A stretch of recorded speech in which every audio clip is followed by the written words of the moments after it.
오늘은 마가복음 강의 예수의 삶 제자의 길 10번째 시간입니다. 함께 읽은 본문 말씀을 중심으로 그 손을 잡아 일으키시니 라는 제목으로 말씀을 나누겠습니다. 지난 시간 우리는 예수님께서 제자들과 함께 가버나움 회당에 가셔서 사람들을 가르치시고 또 더러운 귀신 들린 사람을 치유한 사건을 함께 살폈습니다. 예수님의 권위 있는 가르침과 치유 사역은 그것을 지켜보는 모든 사람들을 놀라게 했습니다. 이 일을 통해서 예수님은 자신이 하나님의 아들이시며 메시아시라는 사실을 더욱 선명하게 드러내셨습니다. 오늘 본문 앞절에 보면 1장 28절에 예수의 소문이 곧 온 갈릴리 사방에 퍼지더라 이런 말씀이 있습니다. 복음을 가르치시고 영혼을 치유하시는 예수님에 대한 이 소식이 온 갈릴리 지방으로 퍼져나가는 것은 시간 문제였습니다.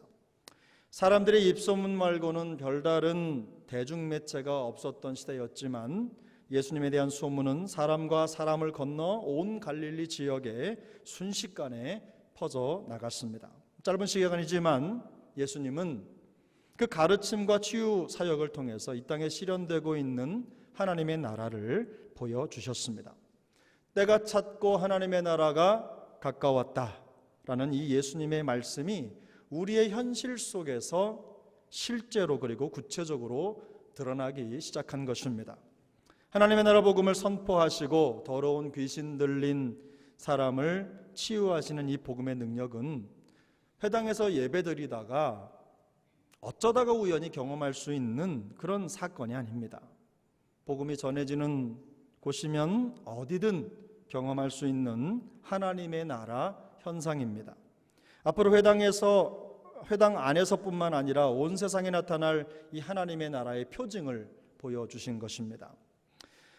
우리가 잘 아는 말 중에 찻잔 속의 태풍이라는 말이 있습니다. 영어 속담인데요.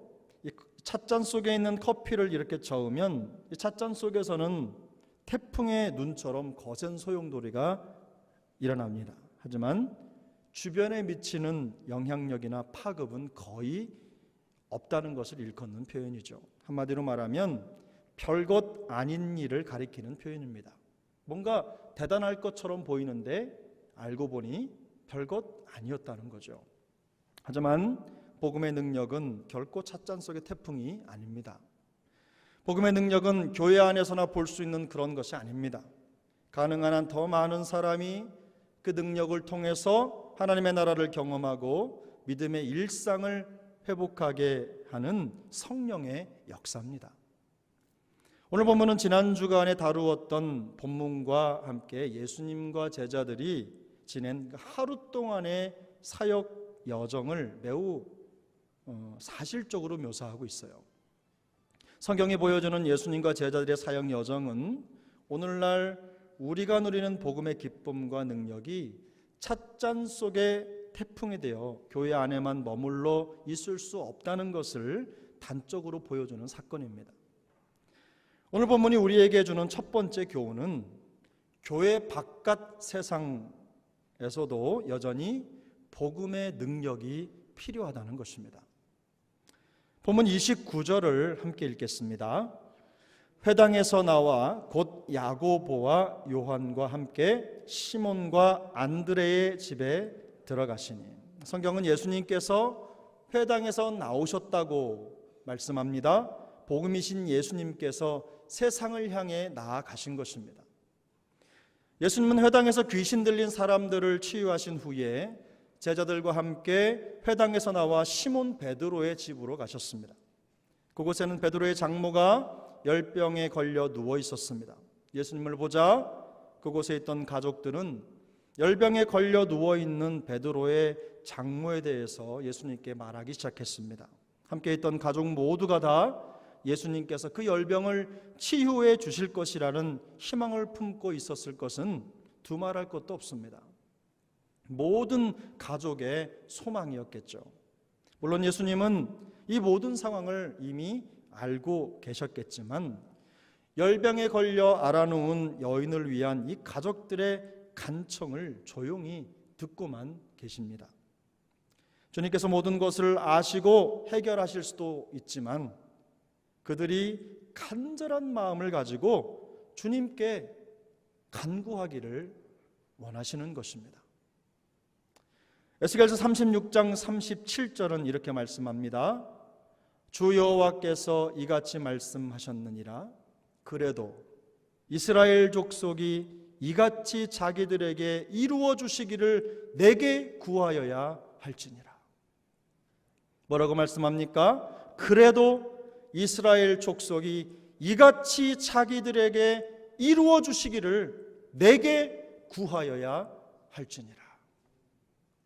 주님은 우리에게 무엇이 필요한지 우리보다 더 우리의 필요를 다 알고 계신 분이시죠. 다 알고 계시지만 우리가 입을 열어 주님께 모든 것을 이루어 주실 것을 믿고 간절히 기도할 때 응답해 주실 것이라고 말씀하고 있는 것입니다. 기도가 우리의 삶의 방법이 되어야 하는 이유가 바로 여기에 있습니다. 주님은 우리가 믿고 기도할 때 우리의 기도에 응답해 주시는 방법으로 우리의 필요를 채워 주십니다. 그러므로 여러분, 믿음의 기도가 우리 모두의 삶의 방법이 될 수 있기를 축복합니다. 당시의 상황으로 미루어 볼 때 베드로의 장모가 걸린 열병은 딱히 치료의 방법을 찾을 수 없는 중증이었습니다. 열병이라는 단어가 가진 뜻은 몸이 불덩이처럼 달아오른다는 것을 의미합니다. 열이 펄펄 끓는 상태를 나타내는데 생명이 위태로운 질병의 징후였음을 직감할 수가 있습니다. 유대인들은 대개 이 열병을 다른 질병의 한 증상으로 보지 않았습니다. 거기에 더해서 신학적인 의미를 부여했어요. 열병에 걸린 사람들은 신학적으로, 영적으로 문제가 있다는 겁니다. 이 열병은 하나님의 언약을 위반한 것에 대해서 하나님이 내리신 징벌로 여겨졌기 때문입니다. 그래서 이런 열병은 오직 하나님이 고쳐주셔야만 치유될 수 있는 특별한 질병으로 생각했습니다. 그런데 예수님께서 그녀의 열병을 치유해 주신 겁니다. 본문 31절을 함께 읽겠습니다. 31절입니다. 나아가사 그 손을 잡아 일으키시니 열병이 떠나고 여자가 그들에게 수종드니라. 아멘. 예수님의 마음은 언제나 긍휼로 가득 차 있습니다. 주님은 가족들의 간절한 요청을 들으신 후에 열병에 걸려 사경을 헤매는 이 베드로의 장모가 누워있는 곳으로 가까이 나아가셨어요. 그리고는 그녀의 손을 잡아 일으키시자 즉시 열병이 치료된 것입니다. 즉각적이고도 완전한 치유의 기적이 일어난 것입니다. 주님의 손이 그녀의 몸에 닿자 여인의 열병은 사라졌습니다. 성경은 열병이 떠나고 여자가 그들에게 수종들었다라고 말씀합니다. 예수님이 그녀를 만지자 열병이 깨끗하게 나았다는 뜻입니다.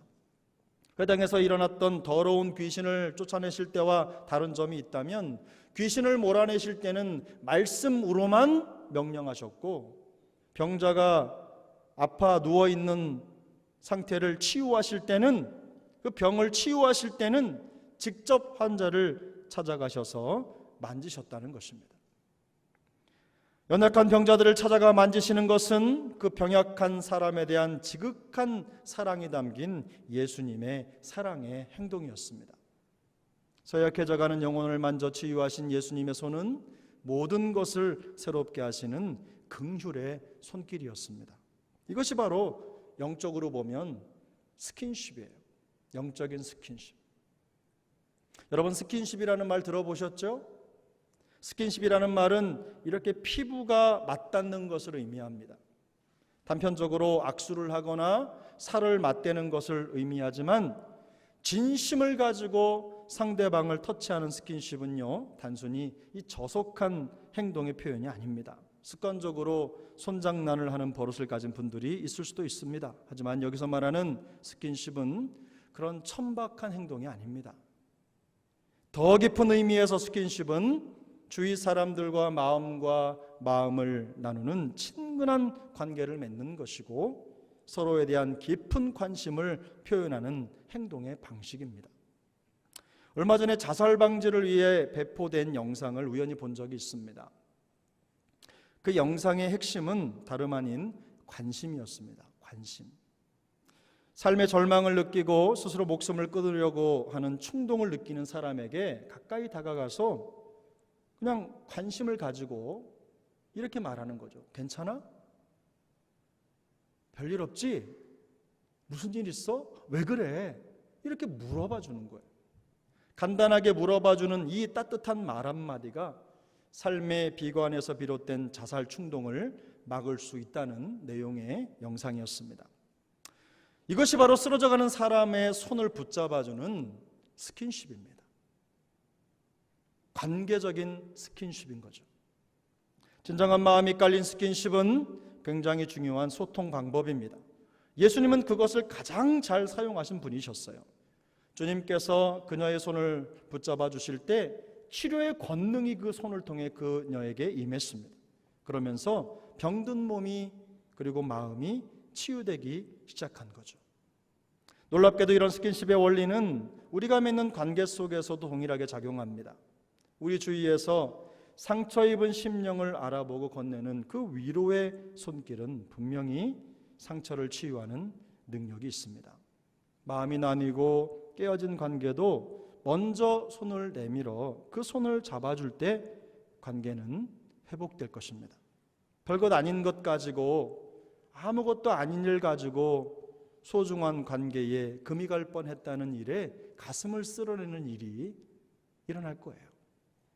문제는 우리의 그 알량한 자존심인데 그거 잠시 내려놓고 우리가 서로 손을 맞잡을 때 작은 관심을 가지고 먼저 마음을 표현할 때 모이기를 패하는 어떤 사람들의 습관과 같지 않게 자주 만나서 진심 어린 마음을 나눌 때 우리는 놀라운 치유의 능력을 경험하게 될 것입니다.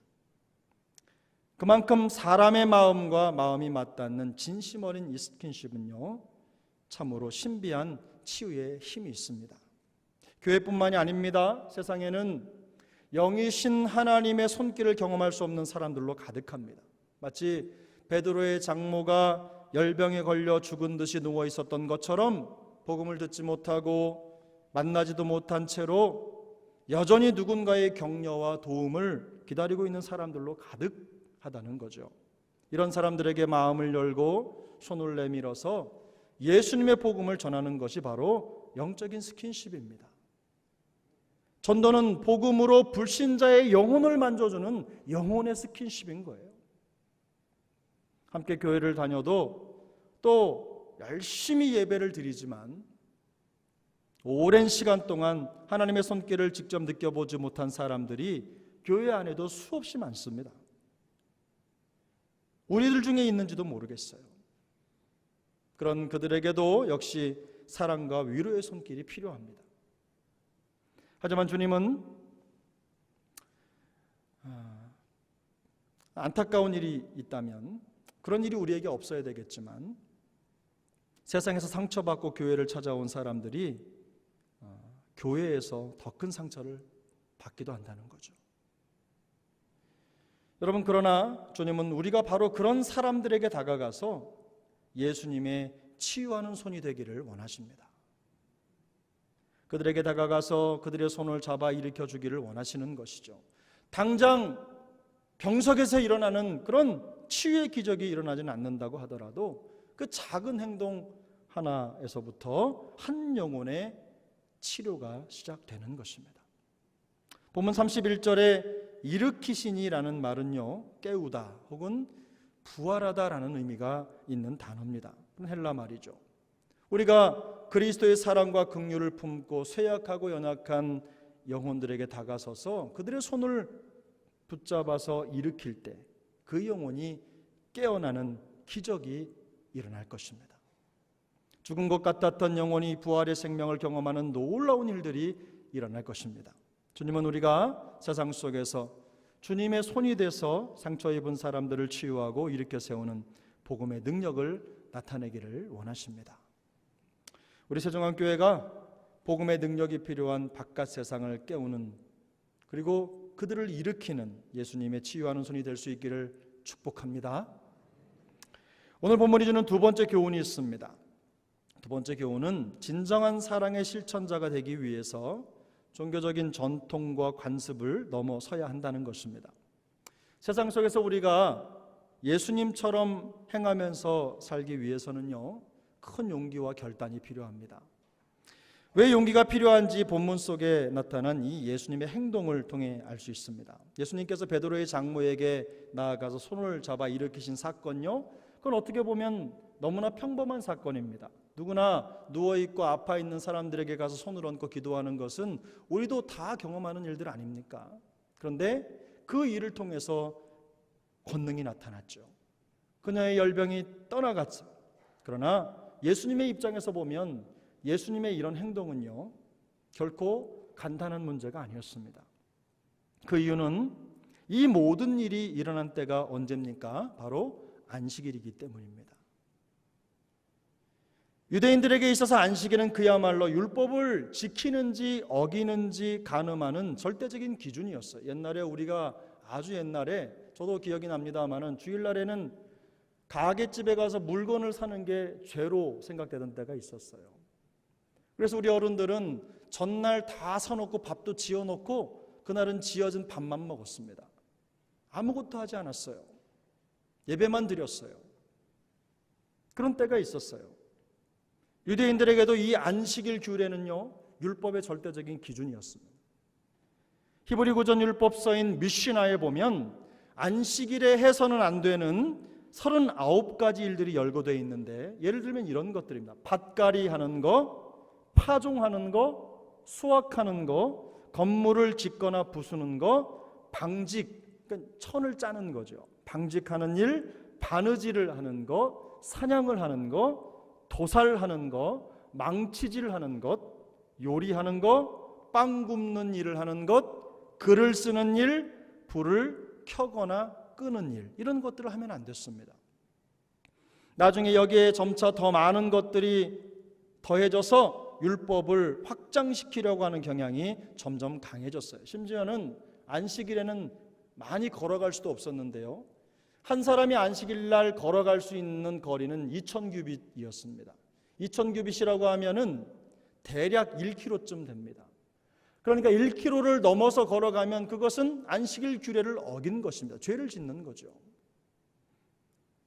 제가 오래전에 이스라엘 성지 순례를 갔던 적이 있습니다. 어떤 빌딩을 들어갔는데 그곳에 검정 옷에 중절모를 쓰고 머리를 길게 길려서 여기를 이렇게 돌돌돌 말아가지고요, 밑에까지 이렇게 길게 내린 남자들이 우르르 타는 거예요. 근데 그들 중에 누구도 엘리베이터 버튼을 누르질 않는 겁니다. 누군가 대신 눌러줘야 되는 거예요. 나중에 알아보니까 안식일 날에는 엘리베이터가 무조건 층마다 쓴답니다. 그들이 버튼을 누르지 않아도 될 수 있도록 그렇게 한다는 거예요. 이들에게 엘리베이터 버튼을 누르는 것도 노동이고 안식일 규례를 깨는 일이었기 때문입니다. 얼마나 율법적인 사람들입니까? 여러분, 마가복음 2장 23절부터 24절까지의 말씀을 함께 읽겠습니다. 마가복음 2장 23절 24절입니다. 안식일에 예수께서 밀밭 사이로 지나가실새 그의 제자들이 길을 열며 이삭을 자르니 바리새인들이 예수께 말하되 보시오, 저들이 어찌하여 안식일에 하지 못할 일을 하나이까? 무슨 일입니까? 하루 종일 사역을 하느라 제대로 끼니를 못 챙기지도 못한 예수님의 제자들이 그 시장길을 달래려고 밀밭 사이를 지나가다 밀 이상 몇 개를 훑은 겁니다. 훑어서 그것을 먹었는데 그 일에 대해서 논쟁을 하는 거예요.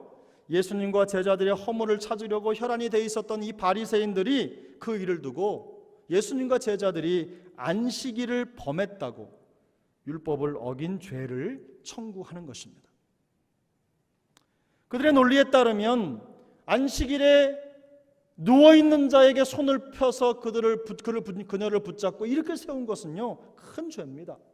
안식일을 범한 죄죠. 그런데 여러분, 예수님은 회당에서 귀신들을 몰아내셨어요. 물론 그때는 말씀으로 하신 것이니 그렇다 하더라도 열병에 걸린 베드로의 장모를 찾아가서 손을 잡아 일으켜 세운 일은요, 상황이 다릅니다.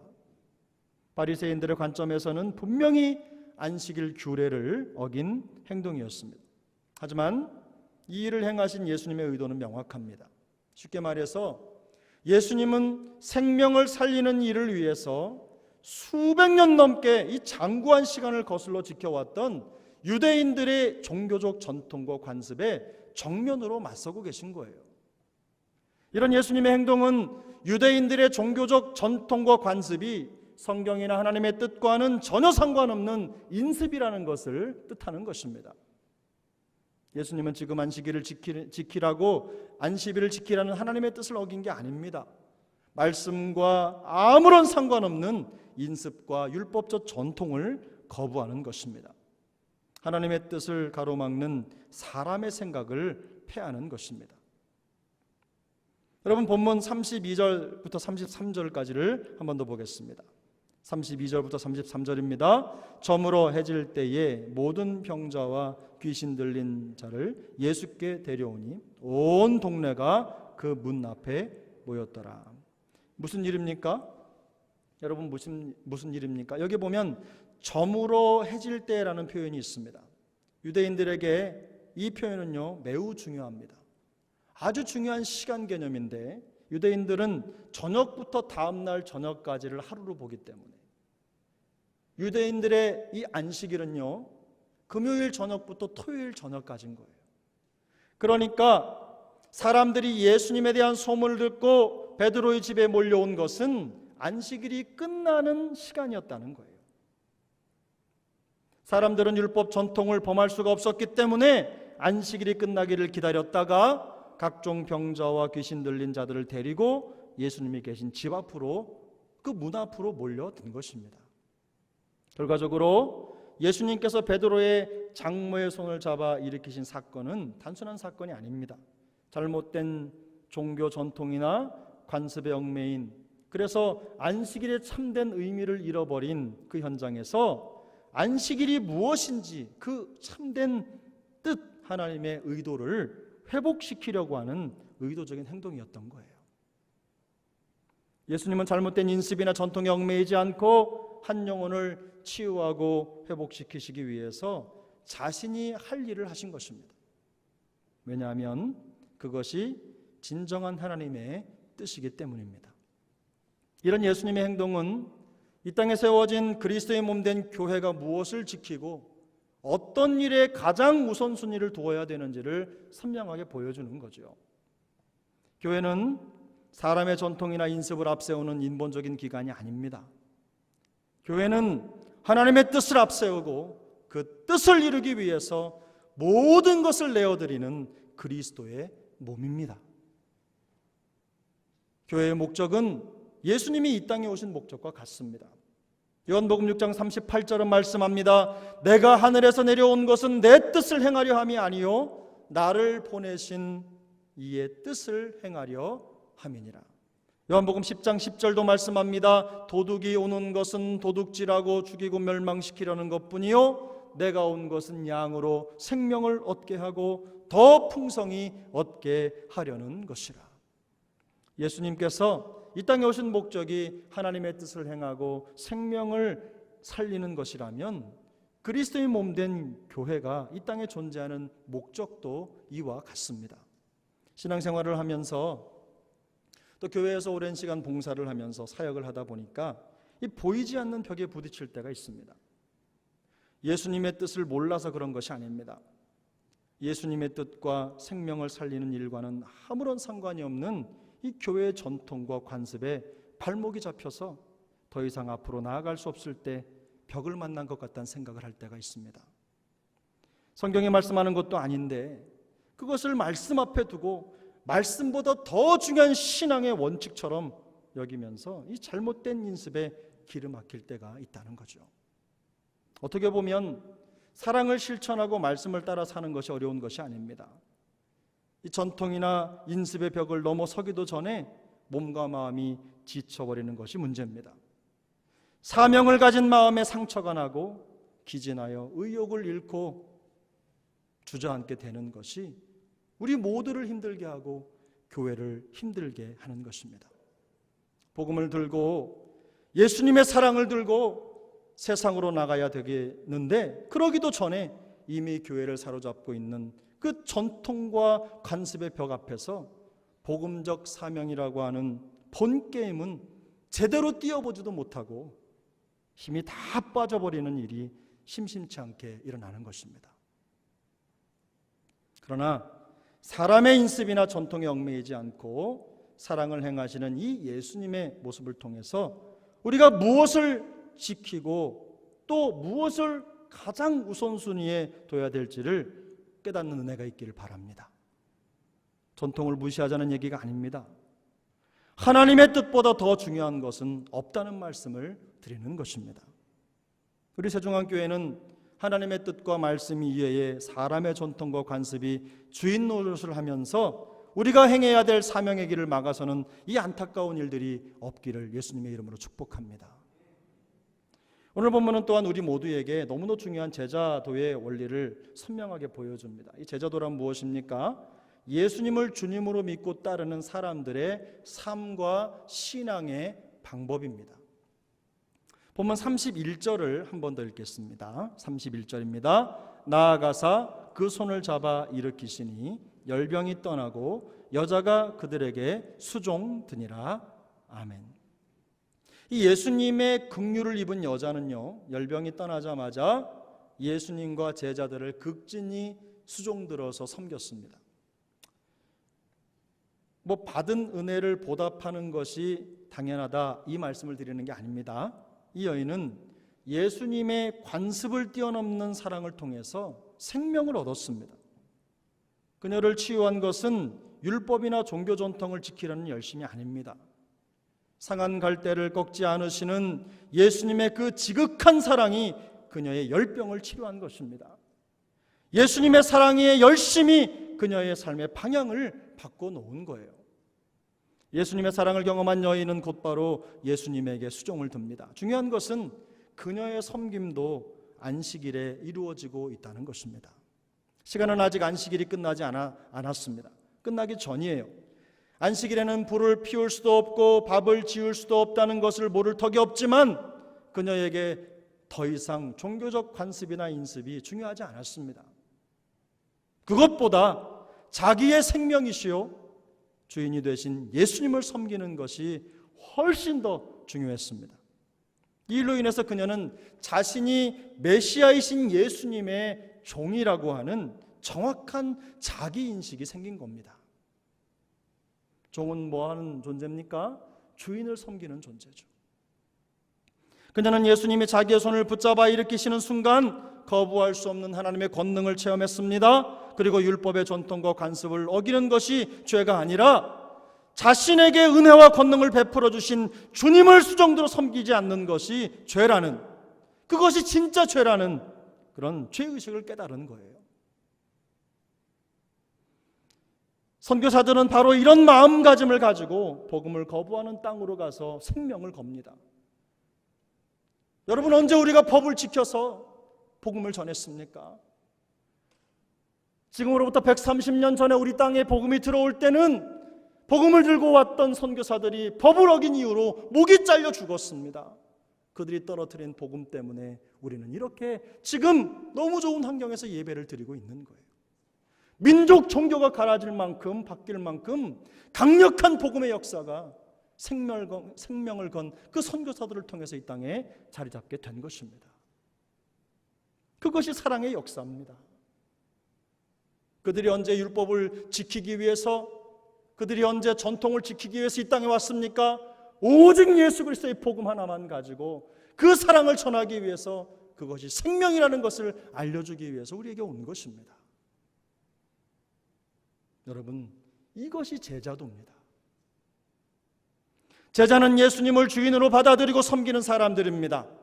예수님의 뜻을 생명처럼 받아들고 따르면서 예수님의 삶을 세상에 재현하기 위해서 부름받은 하나님의 사람들이에요.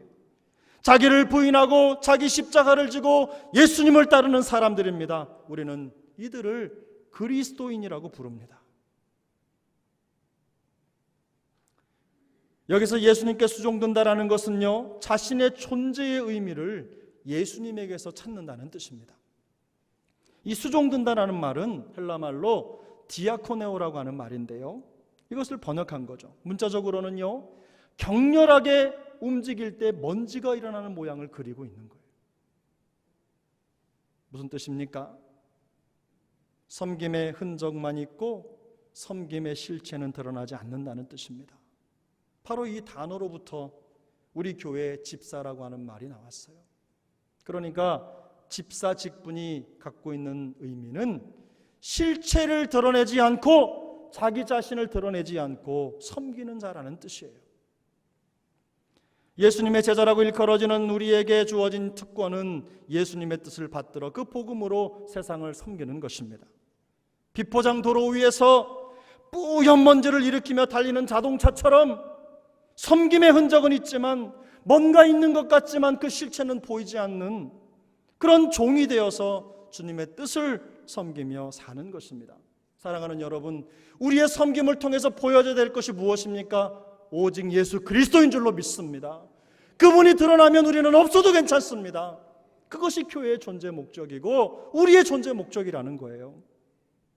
이것이 은혜를 입은 제자의 삶입니다. 예수님에게 수종드는 사람의 모습인 겁니다. 사랑하는 여러분, 이런 은혜가 우리에게 있기를 바랍니다. 은혜 입은 베드로의 장모처럼 예수님을 수종들어 섬기는 사람들이 가득한 교회의 모습을 한번 상상해 보세요. 생각만 해도 행복하지 않습니까? 서로가 서로를 수종들어 섬기는 교회의 모습을 생각해 보십시오. 그야말로 천국일 것입니다. 베드로의 장모처럼 각자가 받은 은혜에 보답하며 모든 일을 주께 하듯 하라는 말씀을 따라서 모든 사람에게 성심껏 수종들겠다는 생각을 가진 사람들이 점점 더 많아진다면 교회는 분명히 달라질 거예요. 그런 사람들이 많은 가정, 직장, 교회, 비록 모든 것이 풍족하지 않아도 모든 것을 가진 것 같이 풍요로운 공동체가 될 것입니다. 행복한 공동체가 될 것입니다. 코로나19로 인해서 모든 것이 각박해지는 요즘 같은 세상이지만 우리가 은혜의 능력을 힘입고 새로운 차원의 섬김을 실천한다면 참으로 놀라운 일들이 일어날 줄로 믿습니다. 사랑하는 여러분, 열병에 걸려 죽은 것 같은 세상의 영혼들에게 하나님의 사랑으로 다가서서 그들의 손을 붙잡아 일으키는 예수님의 손이 될 수 있기를 축복합니다. 교회 전통이나 관습의 저항을 넘어설 수 있기를 바랍니다. 진정한 말씀의 추종자가 되어서 사랑의 실천자가 되어서 그 사랑의 능력을 드러내는 우리 모두가 될 수 있기를 바랍니다. 예수님을 왕으로 모시고 그의 뜻을 수종들어 섬기는 진정한 예수님의 제자들이 될 수 있기를 축복합니다. 우리 모두가 이 은혜의 수종자가 돼서 열병에 걸린 것 같은 가정과 교회와 이웃과 세상의 손을 붙잡아 일으킬 때 세상은 우리를 통해서 복음의 능력을 체험하게 될 것입니다. 이 은혜가 우리 모두에게 있기를 예수님의 이름으로 축복합니다.